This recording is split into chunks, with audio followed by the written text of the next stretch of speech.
আহা কি আনন্দ, আহা কি আনন্দ, আকাশে সূর্য নিচে মাটি, আহা কি আনন্দ, আহা কি আনন্দ। আরে ও গোপাল দাদা, গোপাল দাদা, এই সকাল সকাল কি আবার পিছু ডাকলো? আরে আমি গো আমি। আমি তো আমি নামে কাউকে চিনি না।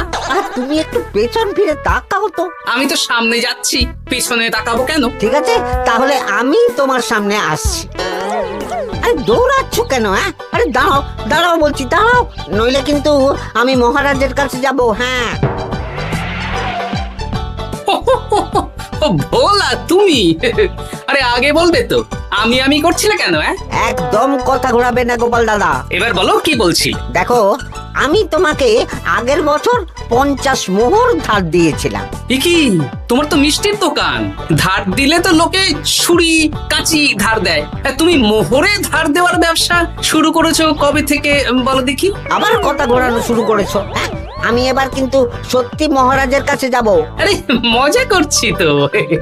আরে বারবার আমাদের মধ্যে মহারাজকে টেনে আনার কি দরকার বলো তো? সে না হয় টানলাম, তবে তুমি ওই আমার 50 মোহর সুদ সহ কবে ফেরত দেবে বলো তো? আর কিন্তু তোমার হাতে ওই 1 সপ্তাহ সময় আছে। হ্যাঁ, 1 সপ্তাহ মানে কতদিন ভাই? 7 দিন, 7 দিন। 7 দিন? আচ্ছা 7 দিন মানে কত ঘন্টা? 24 গুণ 7, মোট ওই 168 ঘন্টা। ও, অনেক সময় আছে। দেখো গোপাল দাদা, তোমার সাথে কিন্তু আমার ওই কাগজে কলমে লিখিত পড়িত আছে। হ্যাঁ, যদি ওই সময়ের মধ্যে তুমি আমার কাছ থেকে নেওয়া ওই অর্থ আমাকে ফেরত না দিতে পারো, তাহলে কিন্তু তোমার ওই বাড়ি ঘর সব আমার হয়ে যাবে। হ্যাঁ হ্যাঁ, মনে আছে মনে আছে। এখন রাজসভায় যাই, 168 ঘন্টা পেরিয়ে গেলে চলে এসো, কেমন? বেশ, কথাটা মনে থাকে যেন। হ্যাঁ, তখন আর কিন্তু কোনো চালাকি করতে যাবে না, আমি সোজা মহারাজকে বলে দেব। ঠিক আছে ঠিক আছে।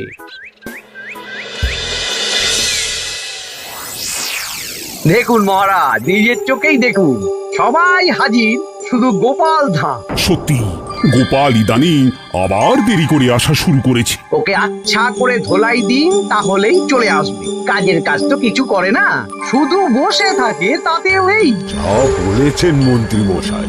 আমার মতে গোপালকে রাজসভাতেই বেঁধে রাখুন, তাহলে আর বাড়িতে যেতেও হবে না, আর দেরি করে আসবেও না। রোজ রোজ গোপাল করে রাজসভায় আসতে দেরি, তাই এবার তার পায়ে পড়াতে হবে বেড়ি। এই তো মহারাজ চলে এসেছি। আর বলবেন না, রাস্তায় ভোলা ময়রা চেপে ধরছিল। থাক, আর অজুহাত দিতে হবে না। নেহাত ভাগ্যের জোরে এই রাজসভার চাকরিটা পেয়েছিল। মহারাজ ভালো মানুষ, তাই তোমাকে পুষছেন। আচ্ছা আপনি কি বলতে চাইছেন কি? আমি বলতে চাইছি যে মহারাজ যদি তাড়িয়ে দেন, তাহলে তোমার কি কিছু করে খাওয়ার যোগ্যতা আছে গোপাল? আপনার নিজের যোগ্যতা আছে? আছে বলেই মুখ ফুলিয়ে বলছি। হ্যাঁ, মন্ত্রী এটা একটা ভালো প্রসঙ্গ তুলেছে। আমার রাজসভার সকল সভাসদদের বলছি, যদি কোনো কারণে তোমাদের চাকরি চলে যায়, তাহলে তোমরা কি করবে একবার ভেবে দেখেছো?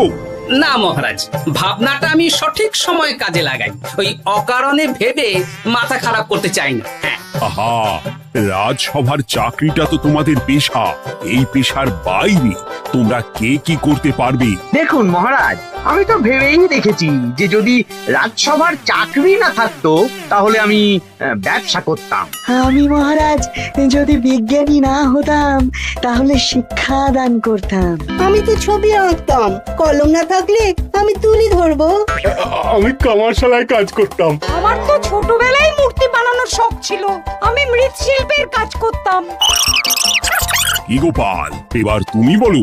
সবাই তো কিছু না কিছু বিকল্প ভাবনা চিন্তা করে রেখেছে। দেখুন মহারাজ, অনেক ভেবে দেখলাম আমার কাজ তো ভাড়ামো, তাই আমি লোক হাসিয়েই পয়সা রোজগার করব। আর বিশেষ কোনো গুণ তো আমার মধ্যে খুঁজে পাচ্ছি না মহারাজ। বেশ, আমি একটা ছোট্ট পরীক্ষা নেব। আজকের পর থেকে আগামী 7 দিন, আর এই 7 দিন তোমরা তোমাদের যা মন চায় সেটা করে রোজগার করবে। আমি তো খেতে ভালোবাসি। তাহলে খাবে। গোপাল হয় মুখ খুলে থাকে, নইলে চোখ বন্ধ করে। ও শুধু দুটো কাজই ভালো করতে পারে। আর সপ্তম দিনের শেষে বিচার হবে কে কত রোজগার করেছে। যার রোজগার সবচেয়ে বেশি হবে তাকে আমি দেব 100 মোহর উপহার। আর মহারাজ, যে সবচেয়ে কম রোজগার করবে তার বেতন থেকে আগামী 10 মাস 10 মোহর করে কাটা হবে। কি রাজি তো? রাজি রাজি। আমি জানি যে গোপাল ফুটো করিও রোজগার করতে পারবে না, তাই গোপালই হারবে। বেশ, আর যদি অন্য কেউ হারে? তাহলে আমি নিজের বেতন থেকে তাকে আগামী 10 মাস 10 মোহর করে দেব। ব্যাস, এবার তোমরা কাজে লেগে পড়ো।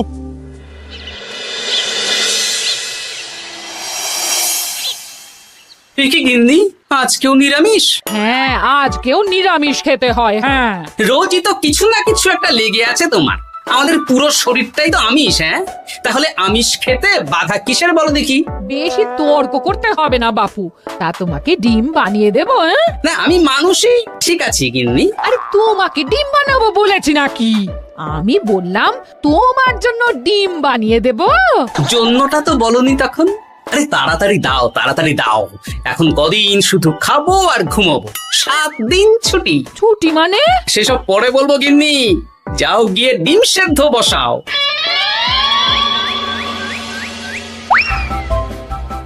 আরে করছোটা কি? বাড়িতে যা মোহর আছে সব তুলে কোথায় নিয়ে যাচ্ছ? আড়ত বাজারে। কেন কেন? তুমি আড়তে গিয়ে কি করবে? আড়তটাই কিনে নেব। কেন? তাহলে খোলা বাজারের সব ব্যবসায়ী আমার কাছে আসতে বাধ্য হবে, আর আমি ভালো মুনাফা রেখে সব বিক্রি করব। কি রাজবাড়ি সুখে চাকরি ছেড়ে দিলেন নাকি?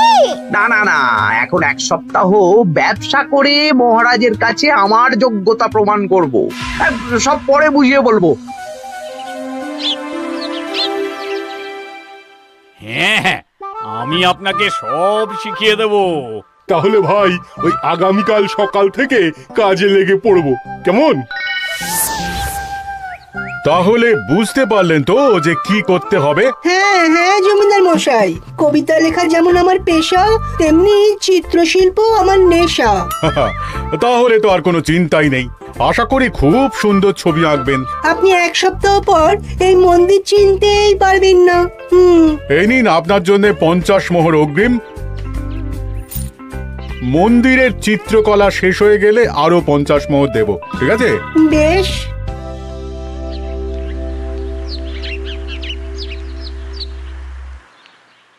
এই হাত চালা, হাত চালা। হাত পা সবই তো চালাচ্ছি মন্ত্রী মশাই। আপনি এত শাকসবজি আনাজ দিয়ে করবেনটা কি? আমি এখন 7 দিন কৃষ্ণনগরের বাজার নিয়ন্ত্রণ করব, তাই সব জিনিসপত্র আড়ত থেকে আমি নিজেই কিনে নিয়েছি। এবার সাধারণ বাজারের দোকানদাররা আপনার কাছে আসবে। কাল সকাল থেকে শুধু মোহর গুনবো।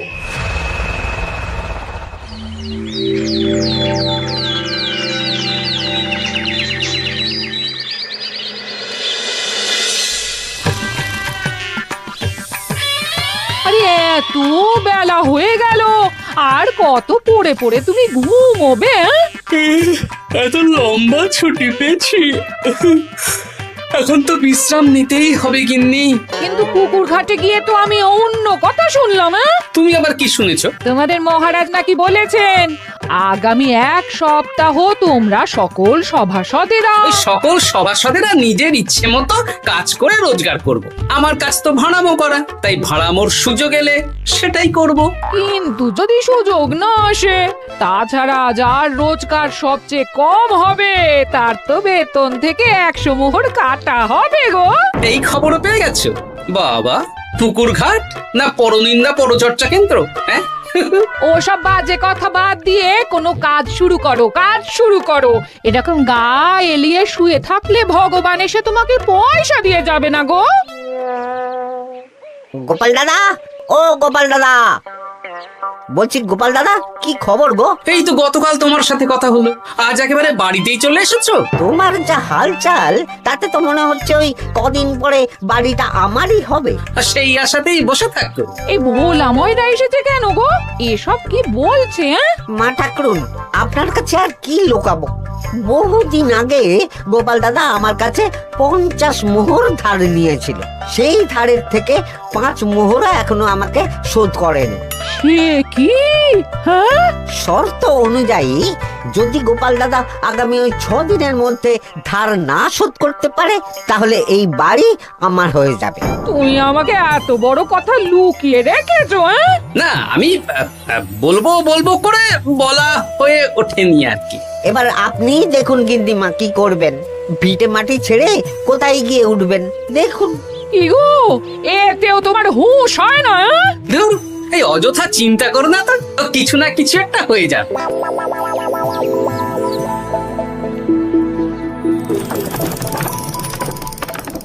বাহ বাহ বাহ, পণ্ডিত মশাই, আপনি তো এর মধ্যেই কাজ শিখে গেছেন। আমি তো ছোট থেকেই মাটির পুতুল বানাতে ভালোবাসতাম। বিভিন্ন দেবদেবীর মূর্তি নিজেই বানাতাম, তারপর পুজো করতাম। আমার পরম সৌভাগ্য আপনার মতন পণ্ডিত মানুষ আমার কুমোর শালায় কাজ করছেন। কোনো কাজই তো ছোট নয়। সত্যি সভাকবি মশাই, আপনার তুলিতে জাদু আছে। কি সুন্দর কারুকার্য। সবই আমার মা বাবার দান। আমার বাবা খুব বড় চিত্রশিল্পী ছিলেন। উনি হাতে ধরে আমাকে ছবি আঁকা শিখিয়েছেন। বাহ বাহ বাবা।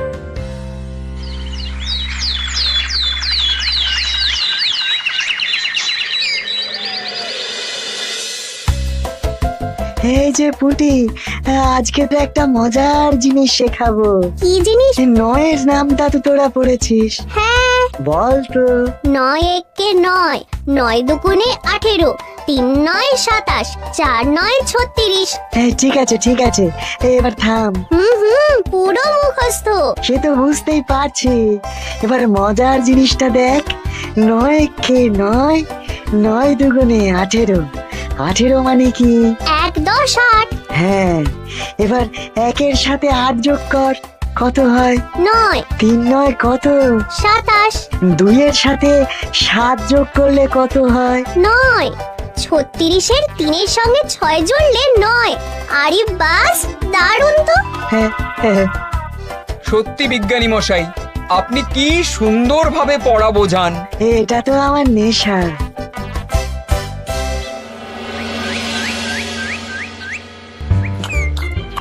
বলছি, তুমি তো দিব্যি বাড়িতে বসেই আছো। হ্যাঁ, কিছুই তো করছো না।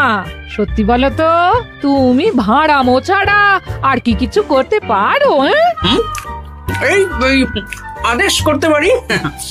গেনি, আরেকটু তরকারি দাও তো, জলের ঘটিটা দাও না। যত সব। আচ্ছা, সত্যি তো ভাঁড় না হলে আমি কি হতাম? আমি কুমোর হতাম। মাটির কাজ শুনেছি খুব সোজা। যাই, কুমোর পাড়ায় যাই।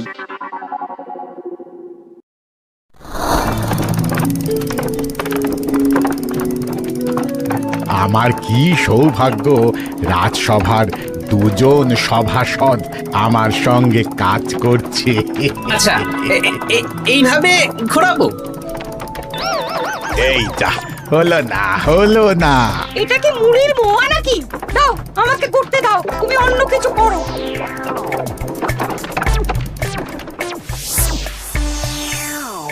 বলো গোপাল দাদা, কি দেবো? মুড়ির মোয়া, তিলের নাড়ু?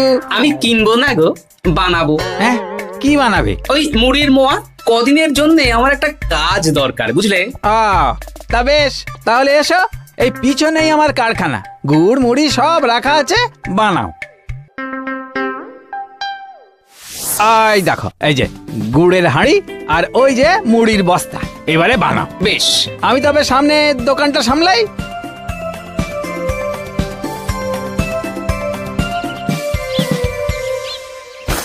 কিসের আওয়াজ হলো? আরে আরে আরে, এ কি করলে গোপাল দাদা? আর বলো না, ওই গুড়টা ঢালতে গিয়ে হাঁড়িটা হাত ফসকে পড়ে গেল। এই তুমি যাও তো, তোমাকে কিচ্ছু করতে হবে না, যত সব বিপদ বাড়ানো।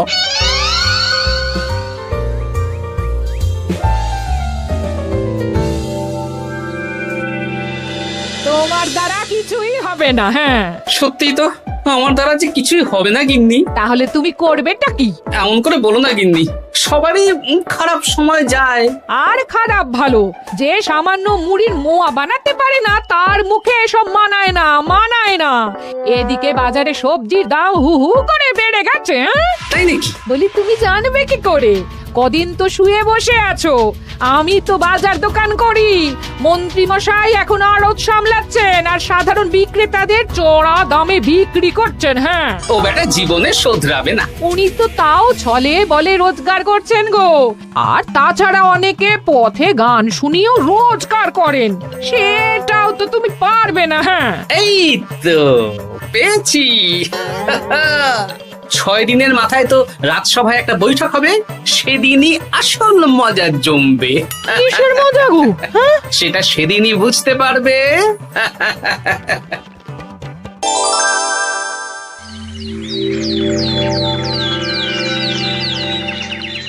তারপর বলো, আজ তো ষষ্ঠ দিন, আজ অবধি তোমরা কে কত কত রোজগার করেছো? মহারাজ, আমি এখনো অবধি 200 মোহর। বাহ বাহ বাহ! আমি মহারাজ 15 মোহর। আমি 5 মোহর। বিভিন্ন বাড়িতে বাচ্চাদের পড়াচ্ছি, শিক্ষাদান করছি দিনরাত। সেনাপতি, আমি 10 মোহর পেয়েছি, আরো পাবো। আমি 50 মোহর অগ্রিম পেয়েছি, আরো পাবো আগামীকাল। বাহ বাহ বাহ! সবাই তো ভালোই রোজগার করেছো। আর গোপাল, তুমি বলো। মহারাজ, আমি এখনো অবধি কোনো রোজগার শুরু করিনি। আমি আগেই বলেছিলাম গোপাল একটা কানা করিও রোজগার করতে পারবে না। আসলে মহারাজ, আমি আজ সকালেই আমার প্রতিভা খুঁজে পেলাম। তোমার আবার কি প্রতিভা? আমি ভালো গান গাইতে পারি মহারাজ। আমার ছোট্টবেলার ইচ্ছে ছিল আমি রুদ্ধদ্বার সভা করব, গান গাইব, আর দর্শক বা শ্রোতারা আমার গান শুনে আমাকে পয়সা দেবে। বাহ বাহ বাহ! তা শোনালি না কেন? আমি চাই আপনারা সবাই আমার বাড়িতে আসুন, আমার গান শুনুন। এই না না না না না, তোমার গান শুনে অর্থ ব্যয় করতে পারবো না গোপাল। যদি শোনাতে হয় তো বিনামূল্যে শোনাও। তুমি ভেবেছো কায়দা করে গান শুনিয়ে রোজগার করবে? সেসব চালাকি কিন্তু চলবে না। না মহারাজ, আমার গান শুনতে আসার জন্য একটা কানা করিও খরচ করতে হবে না। আমি বিনা পারিশ্রমিকে গান শোনাবো। বেশ, তাহলে কবে শোনাবে বলো? এখনই চলুন, শুভস্য শীঘ্রম। আবার যেতে হবে কেন? এখনই শোনাও। আমার আবার নিজের বাড়ি ছাড়া প্রতিভা বিকশিত হয় না। বেশ তো, এই কদিন টানা কাজ করেছি, তোমার গান শুনে মনটা যদি ফুরফুরে হয়ে যায় ভালো তো। চলো গোপাল। আসুন আসুন, সবাই ভিতরে আসুন, আসন পাতা আছে, সবাই বসুন।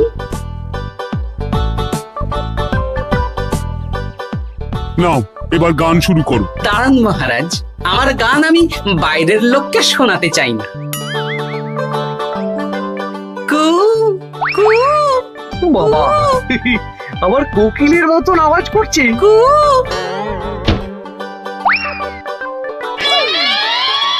নাও নাও, শুরু করো।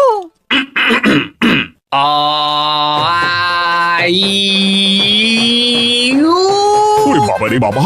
আরে এত চিৎকার করছো কেন? থামো থামো থামো! এটা ভালো লাগছে না, অন্য গান শোনাচ্ছি তাহলে। আকাশে মেঘে বাতাসে বায়ু, জ্যোতিষী বলেছে আমার 100 বছর আয়ু। আরে থামো থামো! আরে কান ঝালাপালা হয়ে গেল। না, থামতে আমি পারবো না, গান শুনতেই হবে। ওরে ওরে বাবা রে বাবা, এই কানে তালা লেগে গেল, আমি পালাই। পালাতে পারবেন না, বাইরেও তালা দেওয়া আছে। বাইরে তালা খুলতে বলো। বাইরে বেরোতে হলে প্রত্যেককে 100 মোহর দিতে হবে। আমরা তো আগেই বলে দিয়েছি, তোমার গান শোনার জন্য কোনো পয়সা দিতে পারবো না। এটা তো গান শোনার জন্য নয়, বাইরে যাওয়ার জন্য। আমার গান শুনতে আসার জন্য কোনো অর্থ লাগে না, গান শুনে বাইরে বেরোতে গেলে অর্থ লাগবে। জনপ্রতি 100 মোহর মাত্র। কি জ্বালাতন! হয় দিন, নইলে আবার শুরু করছি। থামো থামো। আপনারা কি সবাই দেবেন না এখানেই থাকবেন? এই আমার কাছে এখন 50 মতন মোহর আছে। আমার কাছে 5 মোহর আছে। সে আমি লোক পাঠাচ্ছি আপনাদের সবার বাড়িতে, পুরো অর্থ পাবো, তারপর সবাইকে ছাড়বো। আচ্ছা, এটা কি ঠিক করলে গোপাল? দেখুন মহারাজ, আমি কথা নিয়ে খেলি। সব সভাসদেরা 6 দিন খেটে যা না রোজগার করেছে, আমি শুধু বুদ্ধির জোরে আর ভাড়ামো করে ঘন্টা খানিকের মধ্যে তার থেকে বেশি রোজগার করে নিলাম। যদিও এখনো একদিন সময় আছে। সত্যি গোপাল, তোমার বুদ্ধির জবাব নেই। মন্ত্রী মশাই, যে সবচেয়ে কম রোজগার করবে আপনাকে কিন্তু তাকে আগামী 10 মাস 10 মোহর করে দিতে হবে। হ্যাঁ নয় হ্যাঁ, এরকমই তো তুমি মুখ বড় করে বলেছিলে। গিন্নি কই গো, ভোলাকে ডেকে আনো, ওর ধার আজকেই শোধ করে দেব। হ্যাঁ যাচ্ছি। হ্যাঁ, আমরাও যাচ্ছি। গোপাল, কালকে রাজসভায় এসে তোমার পুরস্কারের অর্থটাও নিয়ে যেও। সে তো নিশ্চয়ই।